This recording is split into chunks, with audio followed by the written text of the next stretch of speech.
만약 내가 당신에게 예언의 역사에서 단 24시간 안에 당신 인생의 가장 중요한 결정을 내려야 하는 특정한 순간이 있다고 말한다면 어떻겠습니까?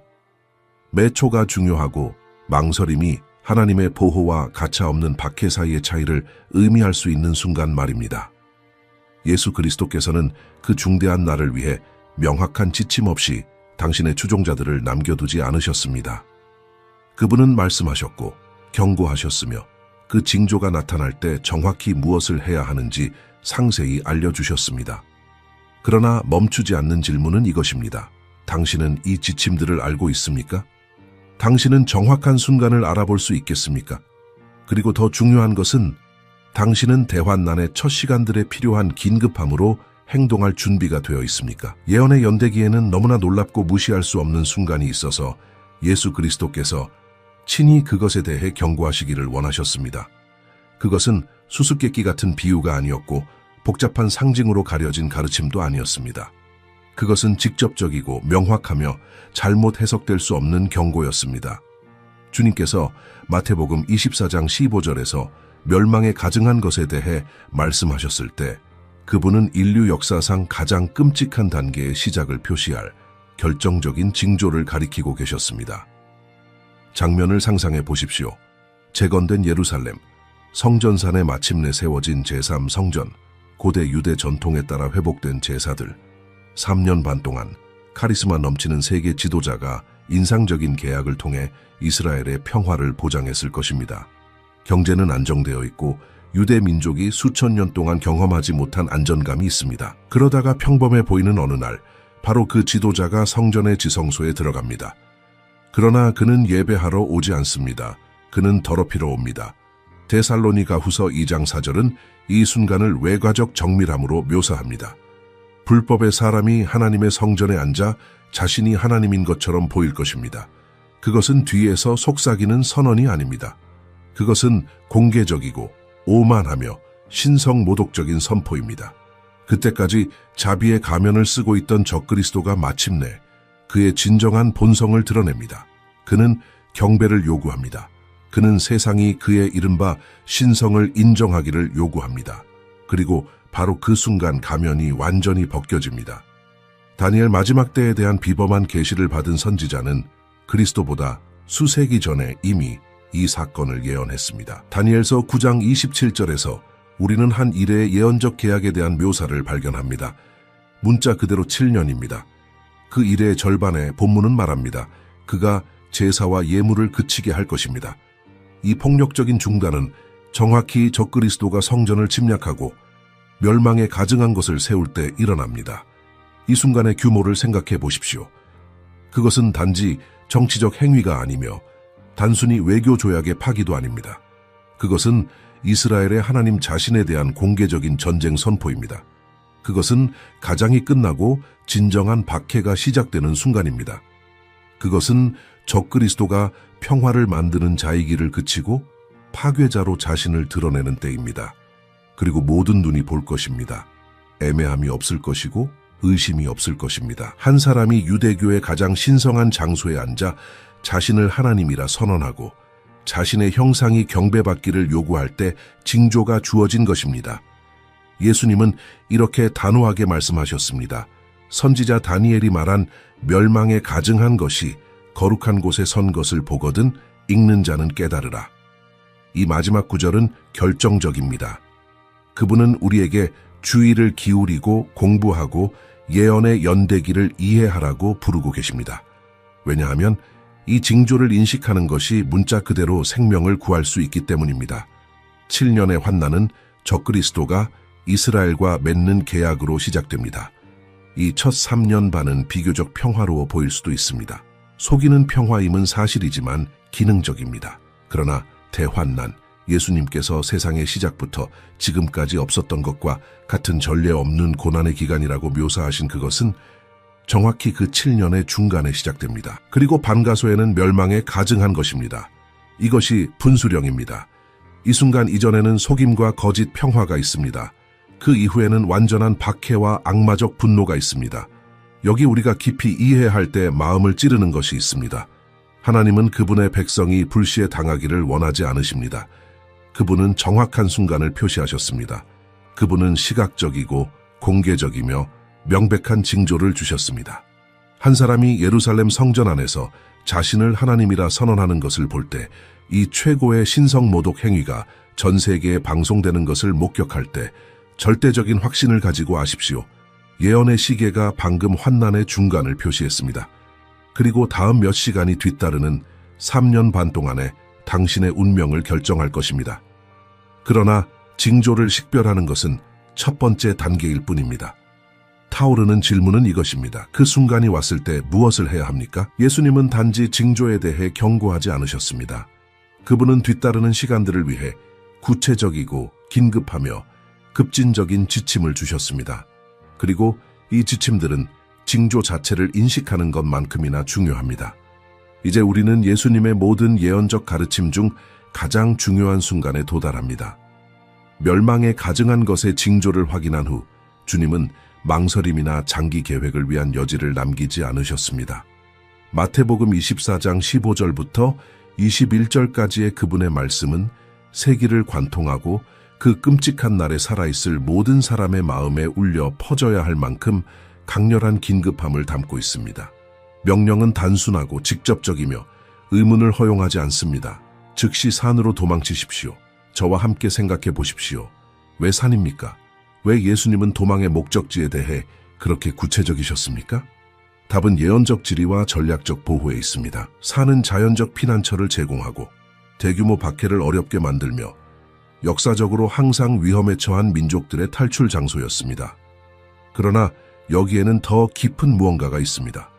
예수님은 도시들에 머무는 것, 적그리스도의 체제가 완전한 통제권을 가질 곳, 과산악 지역의 고립을 찾는 것, 세계 정부의 억압적인 손길이 덜 미칠 곳 사이에 의도적인 대조를 세우고 계십니다.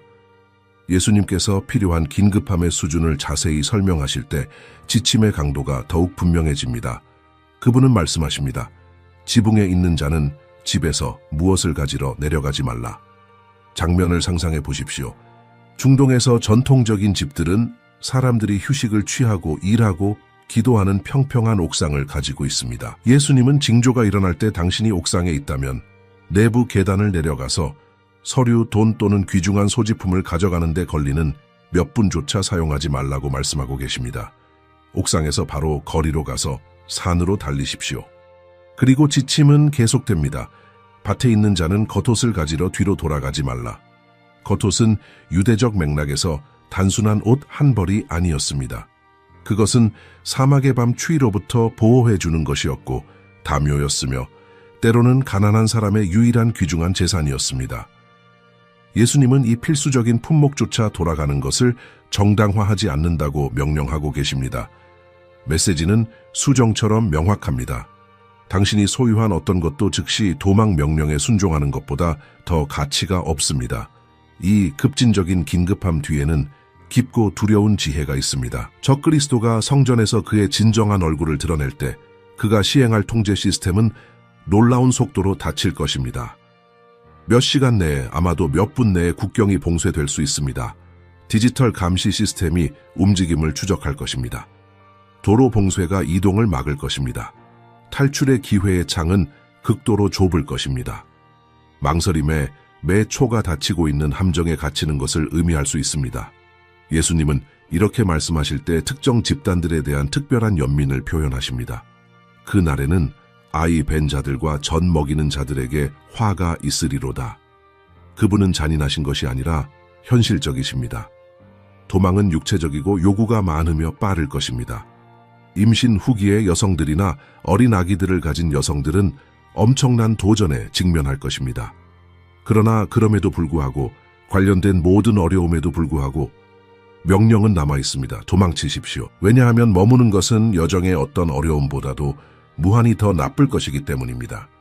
도망이 겨울이나 안식일에 일어나지 않도록 기도하라는 흥미로운 지침도 있습니다. 유대의 겨울은 폭우, 계곡의 갑작스러운 홍수, 산의 극심한 추위를 가져옵니다. 여정은 잔인하게 더 어려울 것입니다. 그리고 안식일은 준수하는 유대인들에게 종교적 딜레마를 나타낼 것입니다. 거룩한 날에 도망가는 것은 깊이 뿌리 박힌 전통을 위반하는 것입니다. 예수님은 인간의 마음을 아시고 이러한 가능한 장벽들을 예상하시며 그분의 백성에게 시기에 관해 자비를 구하며 기도하라고 가르치십니다. 그러나 여기 무시할 수 없는 요점이 있습니다. 계절에 관계없이, 요일에 관계없이, 개인적 상황에 관계없이 도망은 선택사항이 아닙니다. 예수님은 우리의 마음을 멈추게 해야 할 선언으로 이 부분을 마무리하십니다. 그때에 큰 환난이 있겠습니다. 창세로부터 지금까지 이런 환난이 없었고 후에도 없으리라. 그분은 멸망에 가증한 것 이후에 올 것이 역사의 모든 대학살, 모든 전쟁, 모든 박해를 합친 것보다 공포에서 능가할 것이라고 말씀하고 계십니다. 적그리스도가 성전에서 자신을 하나님이라 선언하는 것을 본 후 첫 24시간이 가장 중요할 것입니다. 이 좁은 기간 동안 여전히 혼돈과 혼란이 있는 동안 통제 시스템이 완전히 작동하기 전에 창이 있습니다. 기회가 있습니다. 예수님의 명령에 대한 순종이 생존을 의미할 수 있는 하나님의 자비의 순간이 있습니다. 그러나 이 창은 오랫동안 열려있지 않을 것입니다. 그리고 망설임, 물질적 재산에 대한 애착 또는 불신으로 이 순간을 놓치는 사람들은 파괴적인 결과에 직면할 것입니다. 자연스럽게 떠오르는 질문은 다음과 같습니다. 정확히 어디로 이 사람들은 달려가야 합니까? 예수님은 산이라고 말씀하셨지만 어느 산입니까? 하나님께서 준비하신 특정한 목적지가 있습니까? 답은 요한계시록의 가장 비범한 환상들 중 하나에 있습니다. 하나님은 순종할 수단을 제공하지 않고 무언가를 명령하지 않으십니다. 이것은 출애굽부터 마지막 사건들까지 모든 성경을 관통하는 진리입니다. 그리고 우리가 요한계시록 12장 6절과 14절에 이르렀을 때 우리의 마음을 경외와 존경으로 가득 채워야 할 무언가를 발견합니다. 하나님은 단지 그분의 백성에게 도망치라고 명령하신 것이 아니라 그들이 가야 할 정확한 장소를 준비하셨습니다. 본문은 한 여인에 대해 말합니다. 이스라엘의 예언적 상징, 그녀가 광야로 하나님께서 그녀를 위해 준비하신 장소로 도망갑니다. 그것은 즉흥적인 피난처가 아니며 최후의 해결책도 아닙니다. 그것은 세상의 기초가 놓이기 전부터 지극히 높으신 분 자신에 의해 계획되고 조직된 특정한 장소입니다. 그리고 거기 황량한 사막 한가운데의 그 신비로운 장소에서 그녀는 정확히 1260일 동안 양육받을 것입니다. 여기서 멈추고 예언적 계산을 해봅시다. 1260일은 1년에 360일의 예언적 달력을 사용하면 3년 반과 같습니다. 이것은 정확히 환난의 후반부 기간입니다. 멸망에 가증한 것으로 시작하여 그리스도의 영광스러운 재림으로 끝나는 기간. 하나님은 말씀하고 계십니다. 나는 너희가 보호가 필요한 정확한 기간을 알고 있으며 나는 그 날들 각각을 위한 공급을 준비했다. 그러나 예언의 가장 흥미로운 부분은 14절에 있습니다. 그 여자가 큰 독수리의 두 날개를 받아 광야 자기 곳으로 날아가. 큰 독수리의 날개, 얼마나 특별하고 신비로운 상징입니까? 출애굽기 19장 4절에서 하나님은 이스라엘에게 말씀하실 때 같은 이미지를 사용하셨습니다. 내가 애굽 사람에게 어떻게 행하였음과 내가 어떻게 독수리 날개로 너희를 업어. 그것은 이집트로부터의 초자연적 구출에 대한 언급이었습니다. 이제 상상해 보십시오. 하나님께서 다시 기적적인 운송수단을 제공하실까요? 도망자들을 초자연적인 방법으로 광야를 통해 데려갈 천사적 개입이 있을까요? 아니면 독수리의 날개는 비행기, 헬리콥터, 대규모 여정을 용이하게 할 어떤 기술을 나타낼까요? 성경은 정확한 메커니즘을 자세히 설명하지 않지만 그것이 단지 인간의 노력만이 아닐 것임을 분명히 합니다. 도망 과정 자체에 신성한 도움이 있을 것입니다. 우리가 확실히 아는 것은 이것입니다. 광야의 장소는 버림이 아니라 계획된 보호입니다. 하나님은 어디든 도망가서 스스로 알아서 하라고 말씀하고 계시지 않습니다. 그분은 나는 특정한 주소를 가지고 있고 너희가 거기 도착하면 필요한 것을 찾을 것이다 라고 말씀하고 계십니다. 그것은 40년 동안 광야에서 이스라엘을 만나로 먹이신, 바위에서 물을 솟아나게 하신, 옷과 신발이 닳지 않게 하신 같은 신실하신 하나님입니다. 이 공급의 규모를 생각해 보십시오. 우리는 며칠이나 몇 주를 말하는 것이 아닙니다. 잠재적으로 수백만 명의 사람들을 위한 3년 반의 완전한 유지입니다. 무에서 나타나는 음식, 건조한 지역의 물, 자연적 요소들과 초자연적 공격으로부터의 보호. 그것은 오직 전능하시고 사랑이 많으신 하나님만이 조율하실 수 있는 물류 작전입니다. 그리고 여기 우리를 멈추고 묵상하게 해야 할 무언가가 있습니다. 왜 하나님은 이 계획을 그렇게 미리 계시하셨을까요? 왜 다니엘서에 기록하고 예수님에 의해 비준되고 요한계시록에 상세히 설명되도록 남겨두셨을까요? 예언적 지식은 단지 호기심을 만족시키기 위한 것이 아니기 때문입니다. 그것은 준비를 위한 것입니다. 그것은 그 순간이 올 때 공부한 사람들, 주의를 기울인 사람들, 예언적 말씀들을 진지하게 받아들인 사람들이 정확히 무엇을 해야 하는지 알도록 하기 위함입니다. 광야에 준비된 장소는 하나님의 성품에 대한 깊은 무언가를 나타냅니다. 그분은 그분의 자녀들을 무방비 상태로 버려두지 않으십니다. 역사상 가장 혹독한 전 세계적 심판 한가운데서도 온 땅이 적그리스도의 지배 아래 있을 때조차 하나님의 손이 남은 자를 보호할 한 조각의 땅, 거룩한 피난처가 있을 것입니다. 적의 팔이 닿을 수 없는 곳, 하늘의 공급이 날마다 흐를 곳. 요한계시록 12장 14절은 여전히 중요한 세부 사항을 추가합니다. 그곳에서 그 여자가 그 뱀의 낯을 피하여 한 때와 두 때와 반 때를 양육받음에 뱀, 사탄은 이 장소에 접근할 수 없을 것입니다. 그의 악마적 세력들은 이 피난처를 침략할 수 없을 것입니다. 그것은 신성한 법령으로 경계가 정해지고 하늘의 권능으로 지켜지는 거룩한 영토입니다. 그러나 정확히 이 장소는 어디에 있을까요? 광야의 피난처, 자연적으로 보호되고 군중을 수용할 수 있으며 적들의 시야에서 숨겨진 이 예언적 설명에 완벽하게 들어맞는 지리적 위치가 있을까요? 답은 고대 도시, 바위에 조각된 좁은 협곡 사이에 숨겨진 요르단 사막 한가운데 있는 곳에 있을 수 있습니다. 지상에는 하나님 자신에 의해 피난의 요새로 설계된 것처럼 보이는 장소가 있습니다. 산의 장밋빛 바위에 문자 그대로 새겨진 도시, 외딴 계곡에 숨겨진 산의 좁은 틈을 통한 접근, 소수가 다수를 막아낼 수 있는 방어 가능한 곳. 그 이름은 페트라이며 그것은 요한계시록 12장에 언급된 준비된 장소일 가능성이 매우 높습니다. 페트라는 현대의 발명품도 아니고 최근의 발견도 아닙니다. 그것은 기원전 6세기경 나바테아인들에 의해 건설된 고대 도시로 태양빛에 따라 장미색에서 피처럼 붉은색, 금색으로 변하는 사암 절벽에 직접 굴착되고 조각되었습니다.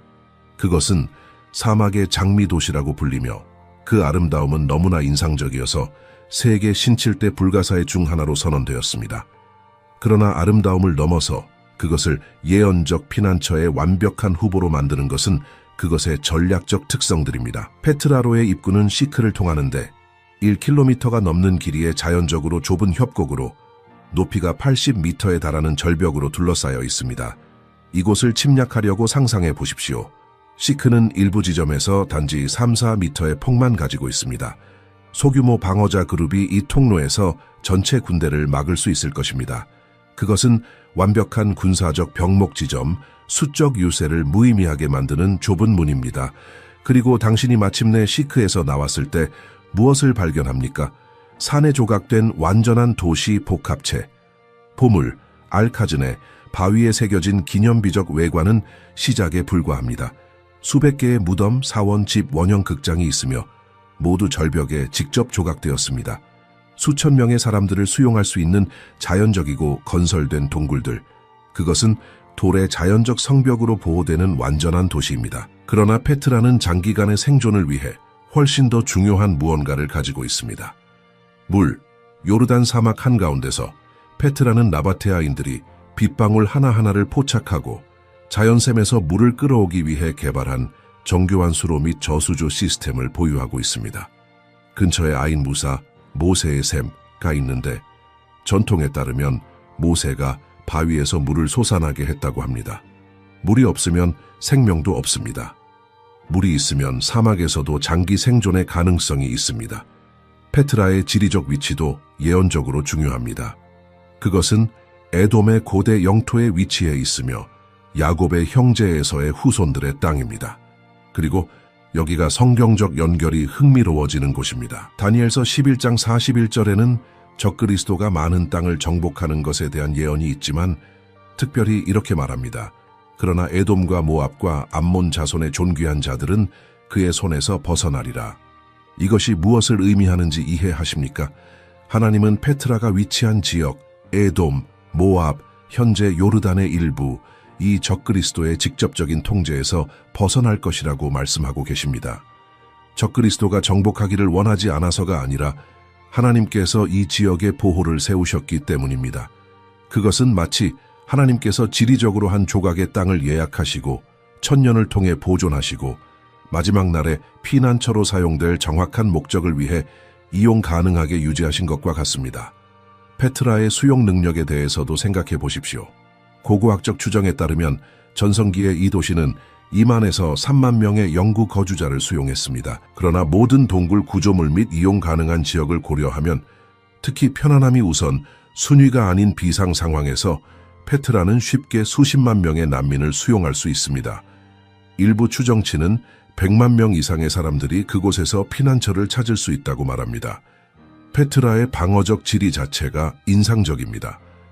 주요 입구로서의 시크 외에도 도시는 가파른 산과 깊은 협곡으로 둘러싸여 있습니다. 공습은 자연적으로 우수한 보호를 제공하는 절벽으로 어려움을 겪을 것입니다. 지상 침략은 쉽게 방어할 수 있는 좁은 지점들을 통해 집중될 것입니다. 그것은 현대 군사 엔지니어들이 감탄할 자연 요새입니다. 그리고 무시할 수 없는 또 다른 세부 사항이 있습니다. 페트라는 거주 도시로서 수세기 동안 버려져 있었습니다. 그것은 현재 고고학적 유적지이자 관광 명소입니다. 그러나 그 구조물들은 온전하게 남아있고 그 동굴들은 여전히 거기에 있으며 그 샘들은 여전히 흐르고 있습니다. 그것은 마치 하나님께서 세기를 통해 이 도시를 보존하시고 그것을 비워두시고 그것이 최종 예언적 목적을 수행할 정확한 순간을 기다리고 계신 것과 같습니다. 이제 장면을 상상해 보십시오. 멸망에 가증한 것을 본 후 수십만 명의 유대인들이 예루살렘과 유대에서 도망치고 요르단 사막을 향해 달리고 있습니다. 아직 연료와 열린 도로가 있는 동안 일부는 차량으로, 다른 이들은 도보로, 그리고 박해가 강화될 때 큰 독수리의 날개, 문자 그대로 천사의 운송이든 초자연적 섭리든 남은 자를 페트라로 데려갑니다. 그리고 거기 그 장밋빛 바위의 장소에서 세상의 눈에서 숨겨진 하나님의 손으로 유지되는 선택받은 백성은 역사상 가장 끔찍한 3년 반 동안 피난처를 찾을 것입니다. 그러나 도망치지 않는 사람들은 어떻게 될까요? 망설이고 의심하고 첫 24시간의 창을 놓친 사람들은 그들의 운명은 극적으로 다를 것입니다.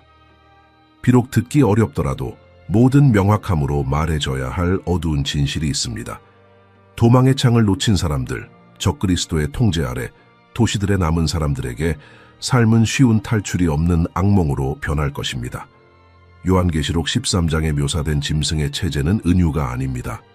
그것은 중립을 불가능하게 만들 완전한 통제의 실제 구조입니다. 요한계시록 13장 14절과 15절은 공상과학 영화에서 나온 것처럼 보이지만 문자 그대로의 예언인 무언가를 묘사합니다. 짐승의 형상이 세워질 것이며 그 형상이 말하고 모든 사람이 그것을 경배하도록 명령할 수 있도록 권능이 주어질 것입니다. 그리고 여기 공포가 있습니다. 형상 경배를 거부하는 사람들은 죽임을 당할 것입니다. 사법 절차도 없고 항소도 없을 것입니다. 거부가 감지되면 처형은 즉각적일 것입니다. 시나리오를 상상해 보십시오. 당신은 적그리스도의 세계 정부의 통제 아래 있는 도시에 있습니다. 공공광장에, 정부 건물에, 아마도 각 동네에 짐승의 조각상이나 홀로그램이나 어떤 기술적 표현이 있을 것입니다. 그리고 이 형상들은 수동적인 장식물이 아닐 것입니다. 그것들은 말할 것입니다. 그것들은 경배를 명령할 것입니다. 그리고 어떤 악마적 기술이나 사악한 초자연적 표현을 통해 그것들은 누가 순종하고 누가 거부하는지 감지할 것입니다. 그러나 말하는 형상은 통제 시스템의 시작에 불과합니다. 같은 장의 16절은 훨씬 더 교활한 무언가를 묘사합니다. 짐승의 표, 작은 자나 큰 자나, 부자나 가난한 자나, 자유인이나 종이나 모두 오른손이나 이마의 표를 받도록 강요당할 것입니다. 그리고 여기 강제의 메커니즘이 있습니다. 이 표 없이는 아무도 아무것도 사거나 팔 수 없을 것입니다. 이것이 실제로 무엇을 의미하는지 생각해 보십시오. 당신은 음식을 살 수 없을 것입니다. 집세를 낼 수 없을 것입니다. 의료 서비스에 접근할 수 없을 것입니다. 합법적으로 일할 수 없을 것입니다. 경제 시스템에서 완전히 배제될 것입니다. 당신의 은행 계좌는 동결될 것입니다. 신용카드는 비활성화될 것입니다. 물리적 현금은 아마도 폐지되고 표가 있어야만 작동하는 디지털 화폐로 대체될 것입니다. 그것은 완전하고 체계적인 배제입니다. 그리고 표는 단지 중립적인 식별 시스템이 아닙니다. 요한계시록 14장 9절부터 11절까지는 절대적으로 명확하게 합니다. 짐승의 표를 받고 그의 형상을 경배하는 사람은 누구든지 하나님의 진노의 포도주를 마실 것입니다. 고통은 영원할 것입니다. 표를 받은 후에는 회개가 불가능합니다. 그것은 사람의 영원한 운명을 봉인하는 돌이킬 수 없는 선택입니다. 표의 번호는 요한계시록 13장 18절에 게시됩니다. 666. 이 번호가 표에 암호화되는 정확한 방식. 그것이 문자 그대로인지 알고리즘적인지 상징적인지 우리는 완전히 알지 못합니다. 그러나 우리는 그것이 명백할 것임을 압니다. 아무도 실수로 또는 모르고 표를 받지 않을 것입니다. 그것은 의식적인 선택, 적그리스도에 대한 의도적인 충성 행위가 될 것입니다. 이제 도시들에 남아있는 사람들의 끔찍한 딜레마를 숙고해 보십시오. 당신은 단지 두 가지 선택만 가질 것이고 둘 다 고통으로 이어집니다. 선택 1. 표를 받고 짐승을 경배하고 즉각적인 육체적 생존을 보장하지만 영혼을 영원히 잃습니다. 선택 2. 표를 거부하고 하나님께 대한 충성을 유지하지만 기아 박해 그리고 거의 확실히 순교에 직면합니다. 요한계시록은 그들의 믿음 때문에 죽임을 당할 환난의 성도들에 대한 언급으로 가득 차 있습니다. 7장 13절과 14절은 대환난에서 나온 흰옷을 입은 큰 무리에 대해 말하며 어린 양의 피에 그들의 옷을 씻었습니다. 그들은 순교자들입니다. 그들은 영적 배신 대신 육체적 죽음을 선택한 사람들입니다. 그리고 그들의 영원한 보상은 영광스럽지만 거기까지의 길은 강렬한 고통의 길일 것입니다. 박해는 무작위적이거나 무질서하지 않을 것입니다. 그것은 체계적이고 기술적이며 가차 없을 것입니다. 디지털 감시 시스템은 모든 움직임을 추적할 것입니다. 인공지능은 순응하지 않는 사람들의 행동 패턴을 식별할 것입니다. 고발은 장려되고 아마도 보상까지 받을 것입니다. 이웃들은 이웃들을 고발할 것이고 가족 구성원들은 가족 구성원들을 배신할 것입니다. 디모데후서 3장 3절은 마지막 날에 사람들이 무정할 것이라고 예언했습니다. 그리고 이것은 완전히 나타날 것입니다. 기아의 문제도 있을 것입니다.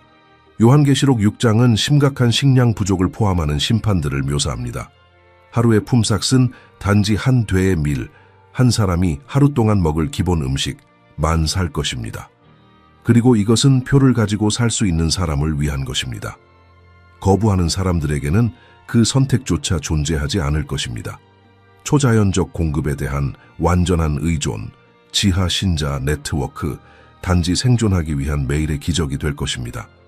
이제 예수님께서 왜 즉시 도망가는 것에 대해 그렇게 단호하셨는지 보십니까?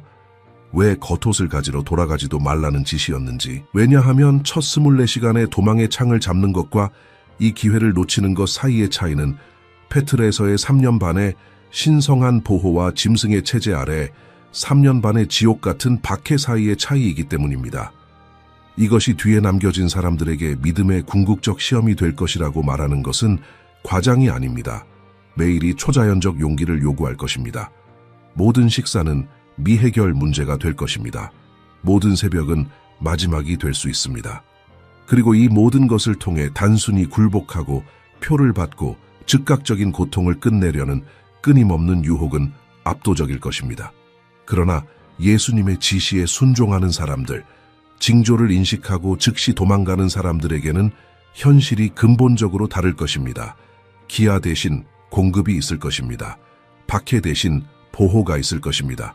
절망 대신 희망이 있을 것입니다. 그리고 1260일 동안 세상이 심판으로 불타는 동안 남은 자는 그분의 백성을 결코 버리지 않으시는 하나님의 신실한 손으로 유지될 것입니다. 1260일, 3년 반, 1260번의 아침이 페트라의 장밋빛 절벽 위로 떠오릅니다. 1260번의 밤이 요르단 사막의 별들 아래 있습니다. 그리고 이 날들 각각에 흔들리지 않는 약속이 있습니다. 하나님께서 공급하실 것입니다. 이스라엘 백성이 적대적인 환경에서 초자연적 공급에 의존하는 것은 역사상 처음이 아닙니다. 모세가 이집트 탈출을 이끌었을 때 백성은 40년 동안 시나이 광야를 방황했습니다. 확립된 농업도 없고 교역을 위한 도시도 없는 건조한 지역에서 40년, 그들은 어떻게 살아남았습니까? 매일 아침 하늘에서 내리는 만나, 모세가 하나님께 순종했을 때 바위에서 나오는 물, 단백질이 필요할 때 메추라기, 기적적으로 닳지 않는 옷과 신발. 과거에 40년 동안 이스라엘을 유지하신 하나님은 미래의 3년 반 동안 남은 자를 유지하실 같은 하나님입니다. 변하지 않으셨습니다. 약해지지 않으셨습니다. 그분의 백성을 돌보시는 능력이나 열망을 잃지 않으셨습니다. 그리고 40년 동안 사막을 가로지르는 수백만 명을 먹이실 수 있었다면 확실히 1260일 동안 페틀에 피난한 수십만 명을 먹이실 수 있습니다. 요한계시록 12장 6절은 매우 구체적인 용어를 사용합니다. 그곳이 준비되어 있었습니다. 즉흥적으로 만들어질 것이라고 말하지 않습니다. 그것이 혼란스러운 생존 캠프가 될 것이라고 제안하지 않습니다. 준비되어 있다고 말합니다. 이것은 신성한 계획, 하늘의 조직, 이미 배치된 공급품을 의미합니다. 그것은 방문객이 도착하기 전에 객실을 준비할 때와 같습니다. 모든 것이 준비되어 있고 초대받은 사람의 도착만 기다리고 있습니다. 우리가 이미 언급했듯이 페트라의 물 공급은 자연샘과 고대 포집 시스템에서 나옵니다. 그러나 하나님께서 모세를 위해 하셨던 것처럼 풍부하게 새롭게 물을 솟아나게 하신다면 놀랍지 않을 것입니다. 결국 간에서 물을 포도주로 변화시키신 5,000명을 위해 빵과 물고기를 배가시키신 같은 하나님은 사막의 샘들이 수십만 명의 난민을 위한 충분한 양으로 흐르도록 쉽게 보장하실 수 있습니다. 그리고 음식은 어떻습니까? 페트라는 사막에 있습니다. 방대한 농업 들판이 없습니다.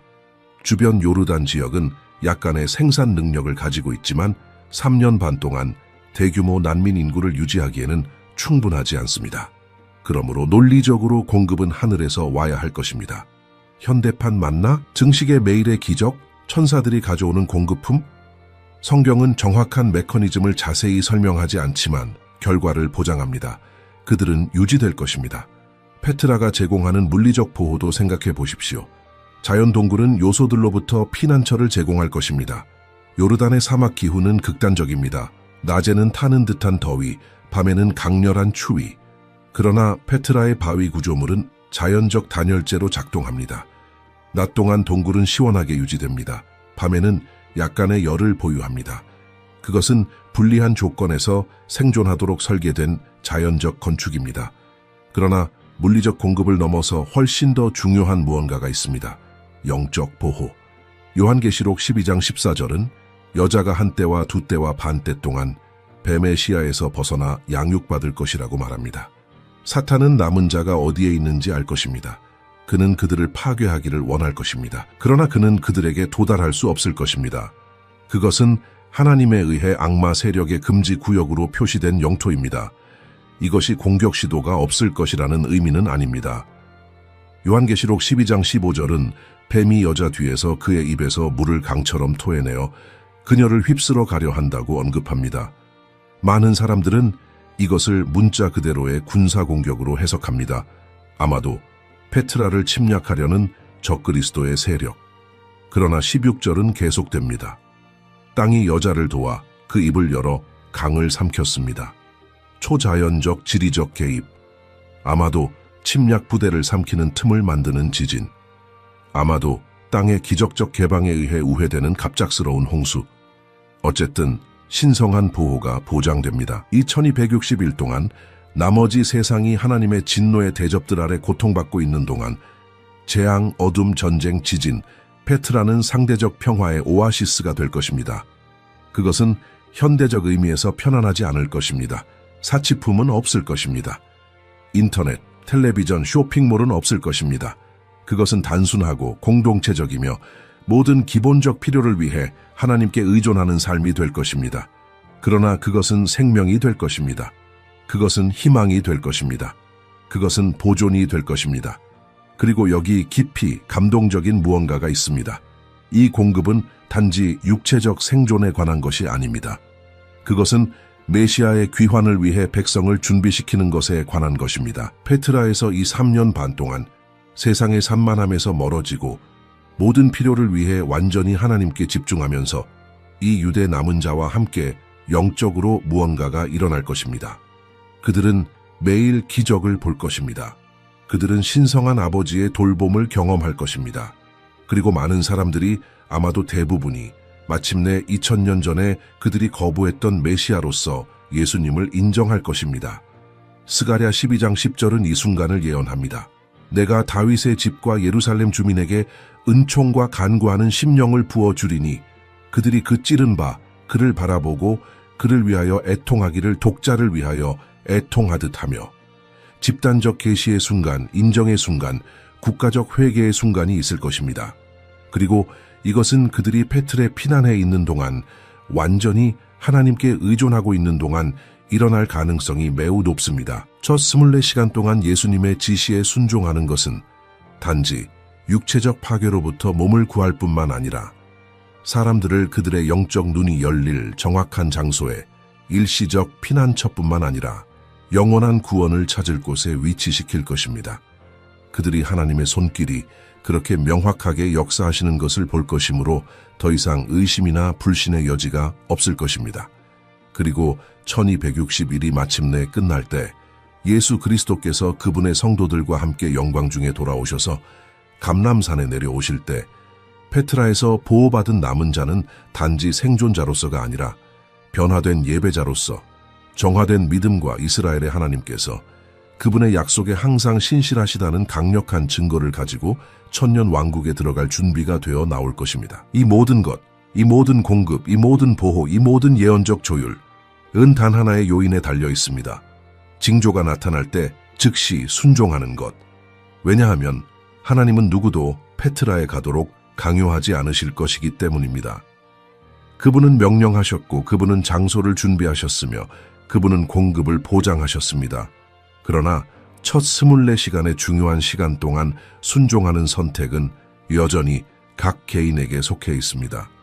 우리는 이 예언적 여정의 끝에 도달했지만 여기서 공유한 진리는 영상이 끝날 때 끝나서는 안 됩니다.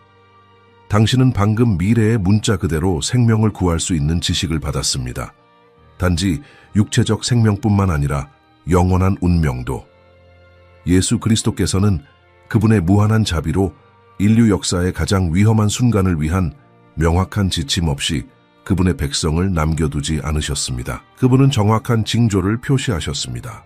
멸망에 가증한 것. 그분은 긴급한 명령을 주셨습니다. 즉시 산으로 도망치라. 그분은 초자연적 공급을 약속하셨습니다. 광야에 준비된 장소.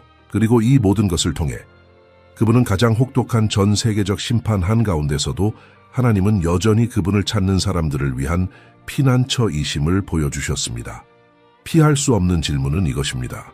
당신은 이 지식을 진지하게 받아들일 것입니까? 당신은 이 예언적 진리들을 공부하고 암기하고 공유할 것입니까?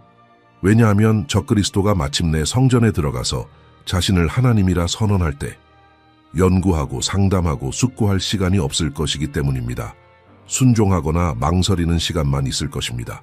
그리고 그 선택이 모든 것을 결정할 것입니다. 바로 이 순간, 우리가 여전히 비교적 정상적인 시대에 살고 있는 동안 우리는 영적으로 준비하고 다른 사람들에게 예언적 지식을 갖추게 할 책임이 있습니다. 우리는 환난이 언제 시작될지 모릅니다. 그것은 한 세대 안에 있을 수 있고 우리가 상상하는 것보다 더 빨리 있을 수 있습니다. 그러나 한 가지는 확실합니다.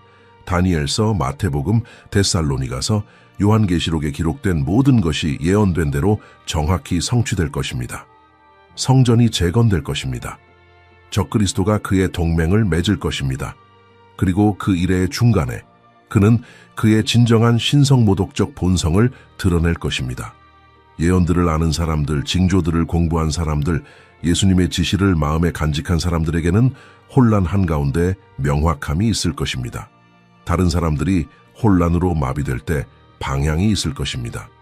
그리고 신성한 보호를 가져오는 순종이 있을 것입니다. 수천 년 전에 페트라를 준비하신 하나님은 지금 이 순간 이 지식을 통해 당신을 준비시키고 계신 같은 하나님이십니다. 이 준비를 낭비하지 마십시오. 이제 당신에게 중요한 것을 부탁해야 합니다. 이 영상이 당신이 알지 못했던 예언적 진리들에 대해 당신의 눈을 열었다면, 이 지시들의 긴급함의 무게를 느꼈다면, 마지막 때의 현실에 대해 당신의 영 안에서 무언가가 깨어났다면 당신은 책임이 있습니다. 첫째, 이 채널을 구독하고 알림을 활성화하십시오. 왜냐하면 우리는 당신과 당신의 가족이 다가올 일들을 위해 준비하도록 할 성경 예언들을 계속 밝힐 것이기 때문입니다. 둘째, 대환난에 대한 완전한 재생 목록을 시청하십시오. 7년, 인장들, 나팔들, 진노의 대접들에 대해 밝혀져야 할 것이 훨씬 더 많이 있습니다. 그리고 셋째, 당신이 사랑하는 모든 사람들과 이 영상을 공유하십시오. 왜냐하면 예언적 지식은 단지 당신의 개인적 이익을 위해 주어진 것이 아니라 퍼지고 증식되고 가능한 한 많은 사람들을 구하기 위해 사용되도록 주어졌기 때문입니다. 아래 댓글에서 당신의 생각을 공유하십시오. 당신은 징조들을 인식할 영적 준비가 되어 있습니까?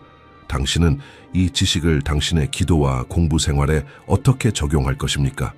대화를 만들고 예언을 진지하게 받아들이고 지혜롭게 준비하는 사람들의 공동체를 만듭시다. 왜냐하면 그 날이 올 때, 그리고 그것은 올 것입니다. 예수님께서 친히 우리에게 남기신 지시들을 공부하고 이해하고 마음에 간직한 것이 얼마나 큰 차이를 만들 것인지, 다음 영상까지, 그리고 주님께서 돌아오실 때 우리가 깨어있고 준비되어 있기를 바랍니다.